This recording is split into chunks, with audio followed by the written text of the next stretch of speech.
Supreme court के सभी जजों ने तय किया है कि वो अपनी संपत्ति का ब्यौरा सार्वजनिक करेंगे ताकि लोगों का विश्वास न्यायपालिका में बना रहे। इसके मद्देनजर ही ये फैसला लिया गया है। हमारे साथ इस बारे में प्रतिक्रिया देने के लिए सुप्रीम कोर्ट बार एसोसिएशन के पूर्व अध्यक्ष वरिष्ठ वकील आदिश अग्रवाला साहब हैं।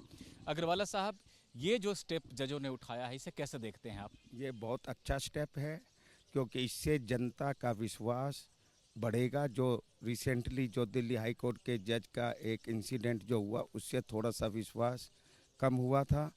इस तरीके का जो स्टेप्स खासकर जो ये चीफ जस्टिस है उन्होंने इतनी जल्दी उसमें इन हाउस कमेटी करी, सारी चीज़ पब्लिक में करी। जस्टिस गवई, जस्टिस सूर्यकांत, ये ऐसे जजेज यहाँ आए हैं कि वो कॉन्फिडेंस जनता का बढ़ाना चाहते हैं। और मुझे विश्वास है कि जब सुप्रीम कोर्ट ने ये किया तो दिल्ली इंडिया के सारे हाई कोर्ट्स के जजेस भी इस चीज़ को फॉलो करेंगे, ताकि जब हिंदुस्तान में अगर जनता का विश्वास कोर्ट्स में नहीं रहा तो हमारी डेमोक्रेसी प्रॉपर काम नहीं करेगी। ये बहुत अच्छा स्टेप है। हम ये आशा करते हैं कि हमारी डेमोक्रेसी और मजबूत होगी इससे। अग्रवाला साहब, आप तो कई दशकों से सुप्रीम कोर्ट को देख रहे हैं। ऐसा नहीं है कि ये संपत्ति का ब्यौरा बिल्कुल कहीं नहीं जाता था चीफ जस्टिस के पास। जैसा हमारी जानकारी कि चीफ जस्टिस को तो सभी जज बताते थे। अब क्या अंतर आया है? अब पब्लिक करा जा रहा है, ताकि कोई चीज़ क्या होता है कि जब ये पब्लिक कर दिया, कई बार मैं जज हूँ, मैंने प्रॉपर्टी खरीद रहा हूँ बेनामी किसी अपने रिश्तेदार के नाम। जब पब्लिक को पता चलेगा इस जज के तो पास ऑफिशियली ये प्रॉपर्टी है और इसने तो यहाँ खरीद रखी है, ये विजिट करने आते हैं प्रॉपर्टी को देखने, तो वो चीज़ उस पर चेक लगेगा। नहीं तो इसका केवल पब्लिक को कि पब्लिक अलर्ट हो जाए कि कहीं और जो डिस्क्लोज नहीं करी वो प्रॉपर्टी तो नहीं है जज साहब के नाम या उनके रिलेटिव के पास, तो ये जनता का विश्वास और ये झूठी एलिगेशन भी नहीं लगेगी।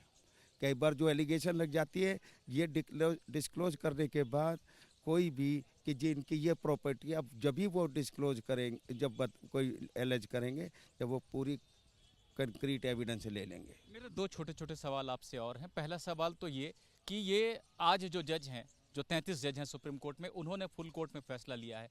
क्या भविष्य में जो जज आएंगे सुप्रीम कोर्ट में उन पर भी ये लागू रहेगा? जो रेजोल्यूशन पास हो जाता है दैट इज नॉट जो ये रेजोल्यूशन केवल ये 33 जजों का नहीं है, ये सुप्रीम कोर्ट का डिसीजन है। ये जुडिशियल ऑर्डर नहीं है परंतु एडमिनिस्ट्रेटिव डिसीजन है। तो आगे सबको फॉलो करना है। कोई ये नहीं कहेगा कि अब हम नहीं करेंगे, हम जो हैं अपनी प्रॉपर्टी नहीं बताएंगे। इसका मतलब ये हुआ कि उन्होंने कुछ गड़बड़ कर रहे हैं।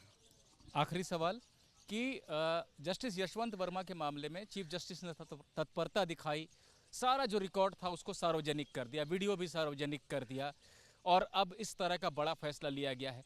क्या आपको उम्मीद है कि जो जस्टिस वर्मा को लेकर जांच चल रही है इन हाउस कमेटी की, वो भी जल्द पूरी हो जाएगी? मुझे लगता है कि 3-4 दिन में पूरे होने वाली है। बहुत इन हाउस कमेटी जो हैं बहुत स्पीड से काम कर रही है, परंतु मेरा ये भी मानना है क्रिमिनल एस्पेक्ट पे इस कमेटी को कंक्रीट एविडेंस वो नहीं ले सकते, क्योंकि उनके पास एविडेंस कानूनी जो हमारा जो अब भी NSS जो ये नया एक्ट बन गया है उसके अंतर्गत एविडेंस लिखने की ताकत नहीं है। और जो इन डेप्थ करना पड़ता है जो क्रिमिनल एस्पेक्ट पे, वो चीज़ नहीं कर सकते हैं। वो अपनी रिपोर्ट देंगे कि ये वहाँ पर ये इंसिडेंट हुआ या नहीं हुआ, और परंतु अल्टीमेटली वो भी जो ये, क्योंकि ये तो पक्का है कि वहाँ रुपए जले हैं। नहीं, आपको उम्मीद है कि जब ये कमेटी की रिपोर्ट आएगी और इसमें गड़बड़ियां मिलेंगी जस्टिस वर्मा को लेकर, तो चीफ जस्टिस शायद क्रिमिनल इन्वेस्टिगेशन के लिए भी आगे आदेश देंगे? इसके अंदर मेरा ये मानना है पक्का देंगे। पक्का दो तरीके के कारण है कि जज ने गड़बड़ करी है या प्लांटेशन कराए। प्लांटेशन का भी एक क्रिमिनल केस बनता है। किसी आदमी की इज्जत पे आप वो करते हो, किसी के घर में दूसरे के घर में पैसे प्लांट करते हो, that is also criminal act. अगर उनके अपने थे तो इनके ऊपर होगा, किसी और ने प्लांट करी है तो उनके ऊपर। क्रिमिनल एक्शन तो इंक्वायरी FIR तो लिखी ही जानी ही है। तो न्यायपालिका के मुद्दों पर लगातार आवाज उठाने वाले वरिष्ठ वकील आदिश अग्रवाला को आपने सुना, ये बता रहे हैं कि ये जो फैसला लिया गया है सुप्रीम कोर्ट के सभी जजों की तरफ से, ये स्वागत योग्य है कि वो अपनी संपत्ति का ब्यौरा सार्वजनिक करेंगे। इन्हें उम्मीद है कि इसको देखते हुए सभी हाईकोर्ट जज भी भविष्य में ऐसा करेंगे। इनका यह भी कहना है कि भविष्य में सुप्रीम कोर्ट में जो जज आएंगे उनके ऊपर भी ये प्रस्ताव लागू रहेगा, उन्हें भी अपनी संपत्ति का ब्यौरा सार्वजनिक करना होगा समय समय पर। और साथ ही साथ इन्होंने ये उम्मीद जताई है कि justice Verma Delhi high court के जो थे, उनको लेकर जो जांच चल रही है कमेटी की, वो जल्द पूरी होगी और जांच पूरी होने के बाद आपराधिक मामला दर्ज करने का भी आदेश चीफ जस्टिस संजीव खन्ना दे सकते हैं। एबीपी गंगा, खबर आपकी, जुबान आपकी।